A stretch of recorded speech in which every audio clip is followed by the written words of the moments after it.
often think about actors and the roles they play and how it affects your psyche, right? Because when you think about it, your mind doesn't know the difference between you joking and you being serious.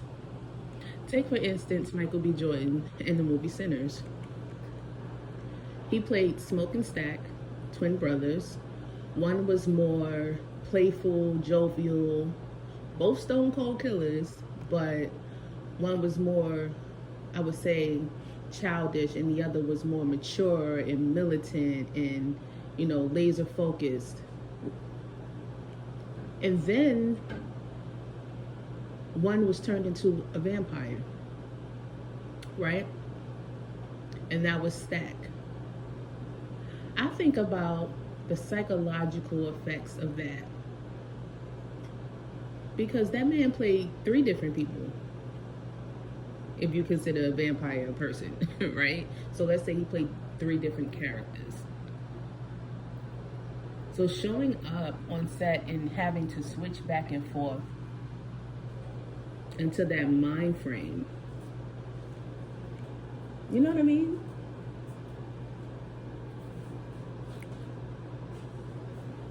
Like, how does that affect your psyche?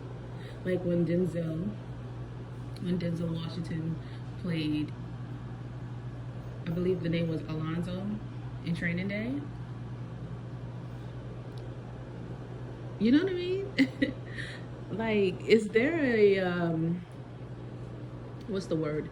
Is there a support system for actors when they get into these roles, like deep within these roles? Because I remember an interview where Michael B. Jordan said, Killmonger was something that he tapped into, because I believe it's all esoterical.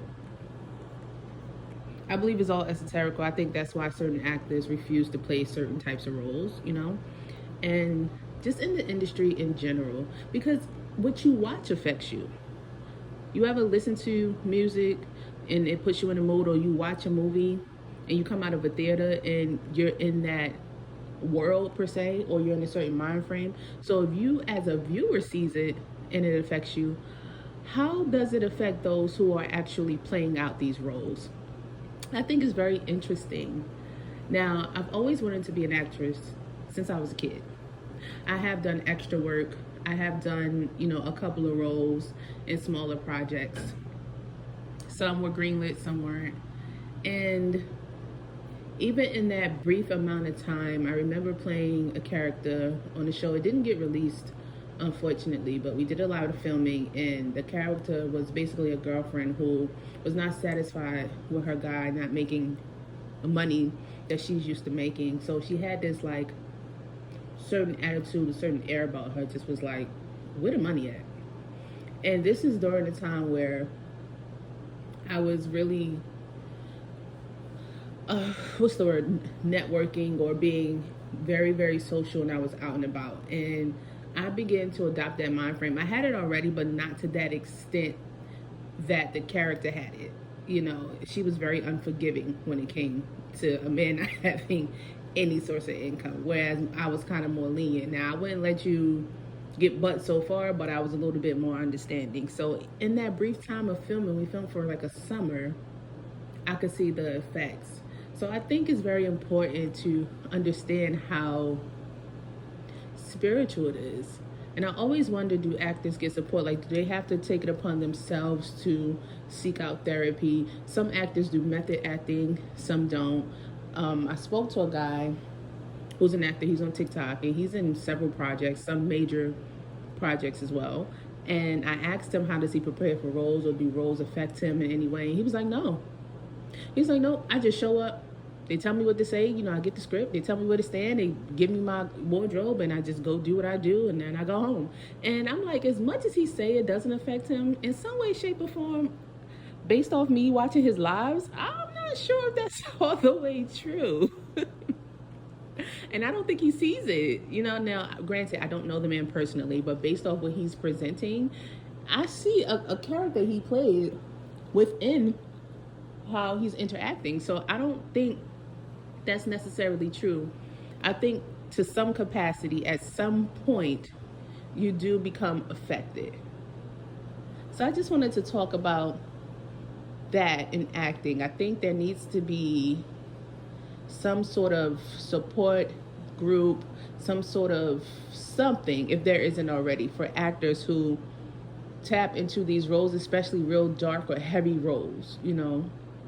I really think that should be important to really tap into that and focus on the mental health of those. Now, you have a choice to play these roles, and it's not also like only the dark roles affect you. It could be lighthearted roles. It could just be basically you're someone that you're pretending to be someone that you're not for an extended amount of time. So you have to do check-ins, you know.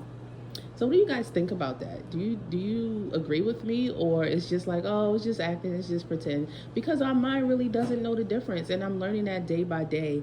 I'm beginning to keep a close watch on the things that I speak, the things that I watch, the things that I think. You know, biblically, it speaks on that, to cast down, you know, vain imaginations or anything that exalts itself against the knowledge of God. It talks about that. It talks about being transformed by the renewing of your mind. This is spiritual practice that takes place on a day-to-day basis. It's up to you to really acknowledge it, because everything is spiritual first before we see anything in the natural. So that's really been on my mind as of late.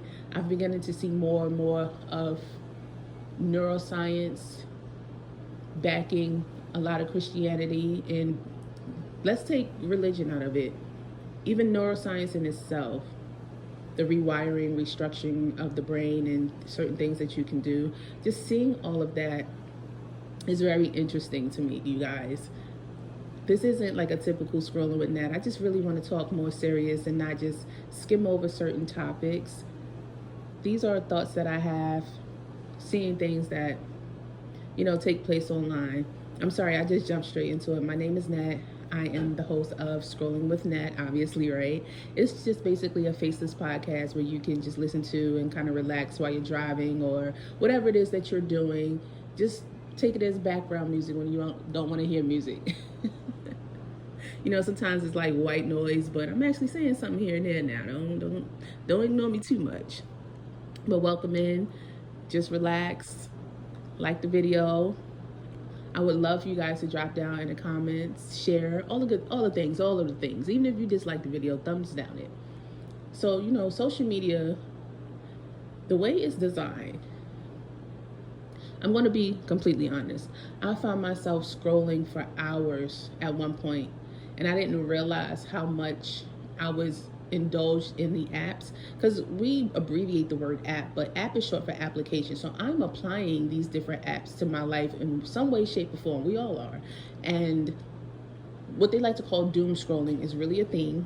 I remember being off work one day for hours just scrolling, and it's like you're taking in so many different emotions at one time, and we're not meant to do that. We often reminisce about the days when we were kids, how we would go outside and play until the street lights came on and have to hurry up home, or you go to your homegirl house and you had to knock on the door to see if they were there. And we talk about all of the nostalgic things in childhood, but if you really think about how light your mind was at certain points in your life prior to the heavy information age, now social media and the information age and the internet can be used for good. Don't get me wrong. So this isn't to like bad social media, but this is me being accountable and being honest, how sometimes I get caught in the doom scrolling. And I had to really listen to God tapping me on my shoulder like, hey, this is becoming idolatry and this is worship. Like when you look around, I remember catching the subway, and Lord was just like, don't be on your phone, whether it's playing a game till the time goes by or whatever. Stay off your phone completely, be at high alert. And I was just looking around, and he was like, look, and everyone's head was down, and every single person on the train, had to be about 40 people on the train, every last person on that train head was down in their phones, scrolling. Worship, idolatry, that's a thing, guys. And with everything we're taking in, it's hard to compartmentalize certain things if you're not careful, and then you have to curate your timeline. And then these phones, they listen. I mean, these apps, all of that, they listen in, because once you give them access to your microphone and your video, whatever, they listen in. Case in point, I was on the phone with my best friend. We were talking about Ghana. I get off the phone, next thing you know, I'm scrolling, never researched Ghana. All of a sudden, excuse me, everything starts popping up pertaining to Ghana. It's like it's not even hidden anymore. So they're curating an experience, and they're basically directing you on what you see and what you take in, and it's like a form of control. I remember seeing a video, I can't remember the person's name, that was a doctor, and they did a lot of different scientific research, and he goes on to say how the human mind could be hackable if properly done. And that's a scary situation.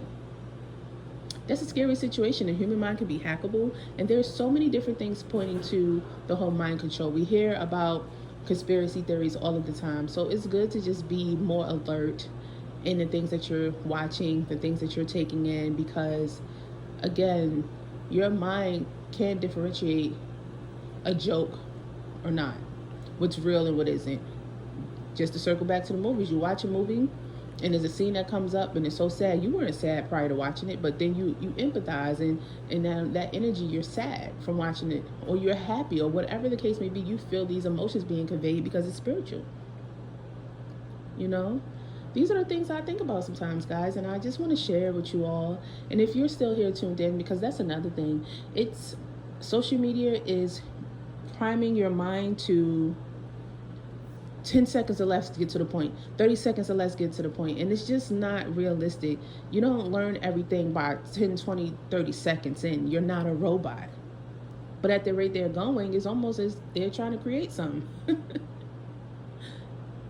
I look at the watch time of a lot of my videos, and it'll be 58 seconds. People will tune in for 58 seconds if I'm not getting to the point. And that's so crazy. And sometimes they don't even know what the point is because they didn't listen long enough. Or you go on Instagram. I make posts sometimes to have engagement, to have real conversations, and people will scroll right on by. I recently posted a picture of me in LA at Crenshaw, and by a Nipsey mural. The guy, now I posted the picture, but I also wrote on the picture a caption. Not the caption underneath, actually on the picture. And it's like every time I look at this picture, I can't even really think about all the joy that I had during that day with my homegirl, because a man sexually assaulted me, meaning that he said, "Oh, I'm gonna help you get on the wall," but as he helping me get on the wall, he's grabbing me by my butt, fondling my butt, but trying to put it in the guise of helping me on the wall. So in the picture, I'm not even smiling how I was excited to take the picture. Now I'm just like, oh, and you can't really call the scene because you're in an area you don't know. There's a lot of different guys around. It's just you and your homegirl, like 3 of y'all. You know what I'm saying?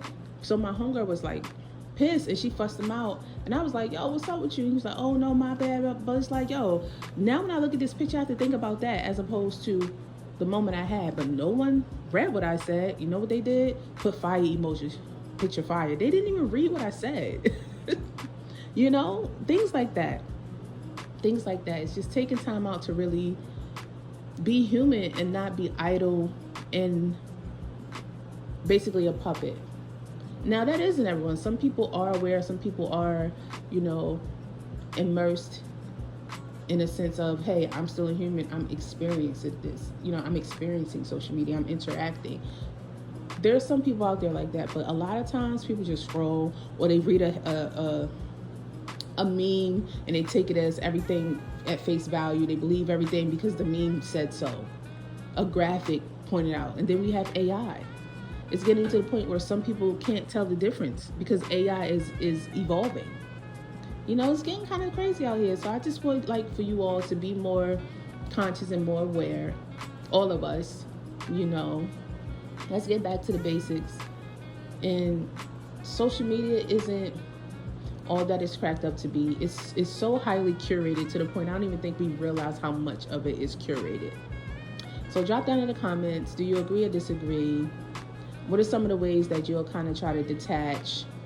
And what are some of the ways that you felt like, hey, you're right, social media has kind of started bringing me into this warped perspective. I need to fall back. I'd love to have the discussion with you guys in the comments. Thank you for tuning in with Scrolling with Nette, and I will talk to you guys later. Peace.